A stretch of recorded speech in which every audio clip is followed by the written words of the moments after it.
disgraceful dereliction of duty. Now, despite those comments from the Senate Republican leader Mitch McConnell, he and many other Republicans then voted to acquit Donald Trump. Hello and welcome to our viewers here in the United States and all around the world. I'm Michael Holmes.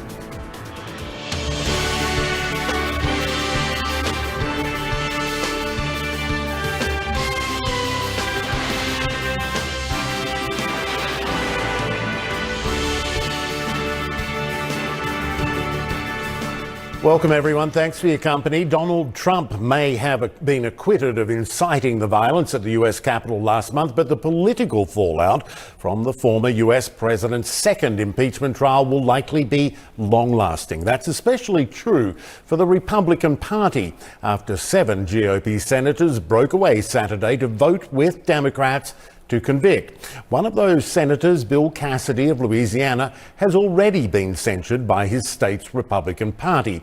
It is clear Trump still has massive influence on his base and his party. So the question for Republicans is, how far can they distance themselves from his final days in the White House? Now, some senators who voted to acquit said in strong words they were not condoning Trump's conduct, and that includes Senate Republican leader Mitch McConnell. If you didn't know better, you'd think McConnell had voted for conviction. President Trump is practically and morally responsible for provoking the events of the day. No question about it. But the divisions on Capitol Hill and across the country, for that matter, are stark. House Speaker Nancy Pelosi said Trump's acquittal would be remembered as one of the most dishonorable acts in the nation's history. CNN's Ryan Nobles with more on a dramatic day in the U.S. Senate. For a second time, Donald Trump has escaped conviction by the U.S. Senate. It is therefore ordered and adjudged that the said Donald John Trump be, and he is hereby acquitted of the charge in said article. The final vote capped off a dramatic and unpredictable day where House impeachment managers initially announced plans to call witnesses in the trial of the former president. We would like the opportunity to subpoena Congresswoman Herrera regarding her communications with House Minority Leader Kevin McCarthy.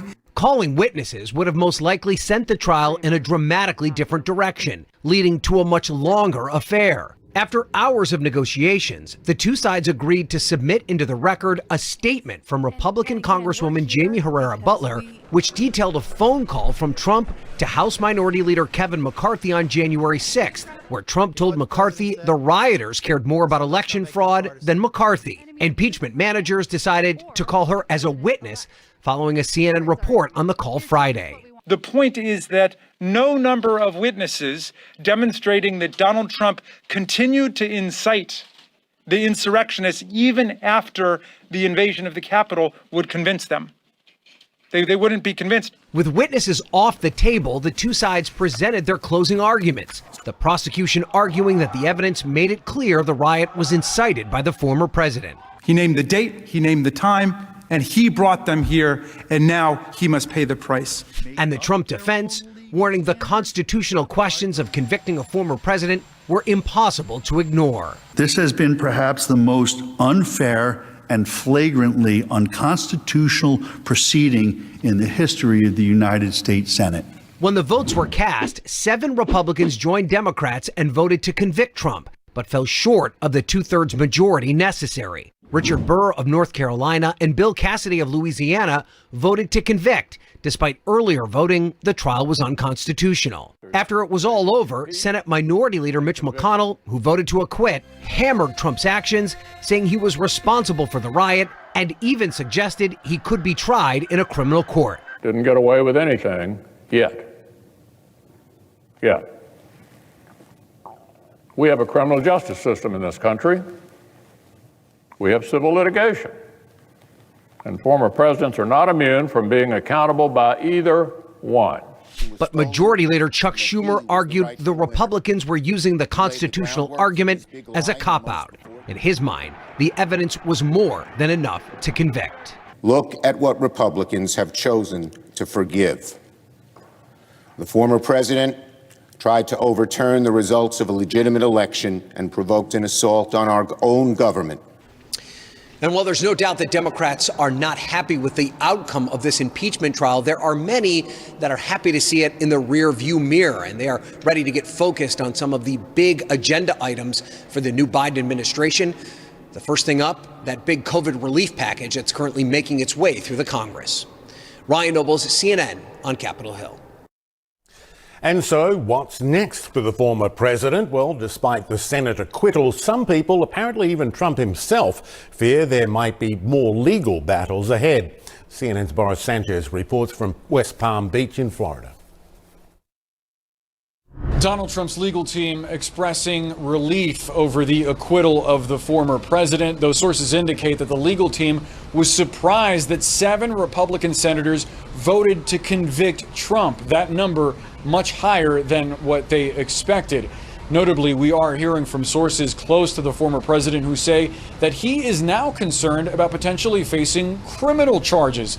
And this comes on the heels of Mitch McConnell during his speech saying that the criminal justice system may ultimately look at Donald Trump's role in the insurrection on January 6th. And it's not just McConnell. Federal investigators have laid out to CNN that they are looking at anyone and everyone who was involved on the violence that we saw on Capitol Hill that day, including Donald Trump. In the meantime, though, publicly, Trump expressing relief as well. He apparently is pleased with the acquittal, though he does foreshadow some upcoming political work. In a statement, Trump writing in part, quote, "Our historic, patriotic, and beautiful movement to make America great again has only just begun. In the months ahead, I have much to share with you, and I look forward to continuing our incredible journey together to achieve American greatness for all of our people." Now, we anticipate that in that statement, part of what Trump is alluding to with what he wants to share with his supporters is an effort to oust the Republicans that Trump feels betrayed him. He is preparing to campaign against them, to potentially fundraise against them, and get them out of office. And of course, there is always the specter that Trump may run again in 2024.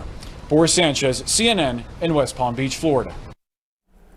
Now, a lot of praise for those 7 Republicans who voted to convict the former president, but let's take a little bit of a closer look at who they are. They are Senators Richard Burr, Bill Cassidy, Susan Collins, Mitt Romney, Lisa Murkowski, Pat Toomey and Ben Sasse. Now, what's worth noting here, only Murkowski is actually up for re-election in 2022. Burr and Toomey don't plan to run again after this term. They're retiring. Romney's not up for re-election till 2024, while Cassidy, Collins and Sasse are all set through 2026, so no immediate political risk. Let's get more perspective on all of this. Ron Brownstein is a CNN senior political analyst and senior editor at The Atlantic. Ron, I want to start with one of your tweets on Saturday. You said this: Trump incites, ignites and revels in a riot by right-wing white nationalists. He then intimidates vast majority of GOP into defending him. They then intimidate congressional Democrats into truncating the trial. No consequences means extremists are emboldened. Explain more about that impact of acquittal for political reasons. Yeah, well, look, I mean, I think if you look at the way this trial unfolded, and particularly 43 of the 50 Republicans again voting to say there should be no consequences for Trump for his actions in which he ignited, incited, and pointed the mob at the Capitol, and then, as we saw in the revelations by Jimmy Gangel and others, ignored the request, kind of laughed at the request for Kevin McCarthy when he called him to call off the mob or to send more law enforcement help. If you look at all of that, Michael, it follows also the decision by House Republicans just a few weeks ago not to sanction Marjorie Taylor Greene, to in effect welcome her into their caucus. And I think both of these send a very clear signal that the mainstream Republicans are concluding that the extremist part of their coalition is simply too big at this point to confront or excommunicate. And, you know, I've talked to experts in extremism who believe very clearly that the fact that the vast majority of Republicans stood with Trump is going to normalize the kind of inflammatory rhetoric and use of political threats that both he and Marjorie Taylor Greene symbolize. Yeah, I wanted to ask you about Mitch McConnell too, voting not guilty, but then getting up and blaming Trump anyway, said he was practically and morally responsible. I mean, let's call it the loophole strategy. He obviously wants Trump's hold gone from the party, but didn't vote to actually make that happen. Where does that leave McConnell? Yeah, well, let's walk through what Mitch McConnell did. Mitch McConnell delayed the trial, specifically refused to begin the trial until Donald Trump left office, and then got up and said today that the only reason he's not convicting him is because the trial didn't begin until Donald Trump left office, which was Mitch McConnell's doing. McConnell, I thought today, was desperately searching for someone, anyone, to do what he lacked the courage to do: a civil suit, a criminal investigation, any kind of other legal activity that would accept the responsibility that he shirked to take a clear stand against Trump, who he clearly believes, I think, was responsible for the attack on the Capitol. And I think that really kind of encapsulates the challenge that more mainstream Republicans have faced throughout the Trump presidency. I mean, they want the advantages of, the energy that he inspires among his base. They don't want the downside of all the things he does that alienates traditionally center-right, white-collar voters, but they have lacked the courage to stand up to him. And at this point, it may be too late to reverse the kind of inroads, the beachhead that extremists are making in the party, especially after these back-to-back decisions on Taylor Greene and Trump in the last couple of weeks. Well, I mean, it is interesting. We're already seeing state-level blowback for GOP senators who voted to impeach, and that fear of MAGA nation and Trump clearly behind a lot of the not guilty votes. But what evidence is there that with Trump not on the ballot, he has the sway with the broader electorate that those congressional Republicans fear? I mean, his popularity's tanked even further. Some Republicans are leaving the party. He's a sullied brand. Yeah. What are they afraid of? It's an excellent question. You know, we don't know his ability to turn out his own voters when he's not on the ballot. What they are looking at is polling showing not only 3/4 of Republicans still support Trump, they believe his lies that the election was stolen. Polling by the Conservative American Enterprise Institute this week showing that a majority, 55% of Republicans agreed that the American way of life is disappearing so fast that we may have to use force to save it. They are worried about kind of this his hold on what they see as the critical votes they need in the party. But by refusing to stand up to him and by allowing this to go past, as we talked about before, they've really let go without acting the best chance they've had to get out from under his thumb. And real quick, we're nearly out of time, but for Trump personally, I mean, what does acquittal in essence, and he will frame it this way, a win for him? What will that mean for his future politically and in terms of that influence, his hold over the Republican Party?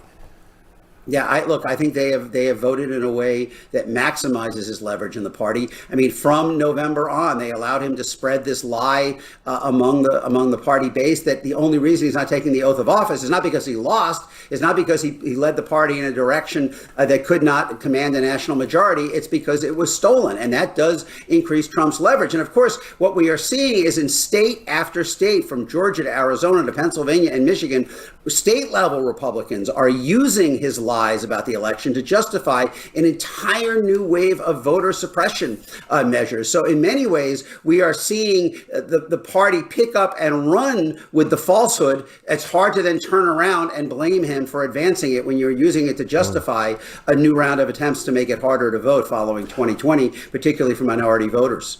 Great points as always. CNN senior political analyst Ron Brownstein, always a pleasure. Good to see you, Ron. Thanks for having me. Now, President Biden kept pretty quiet during the impeachment trial, but he has now responded to the acquittal. CNN White House correspondent Arlette Saenz reports. In his first comments since the Senate impeachment trial wrapped up, President Biden said that even though the Senate did not vote to convict former President Trump, the substance of the charges were not in dispute. The president noted that there were a record number, 7 Republicans voting to convict the former president of their own party. And the president went on to say, while the final vote did not lead to a conviction, the substance of the charge is not in dispute.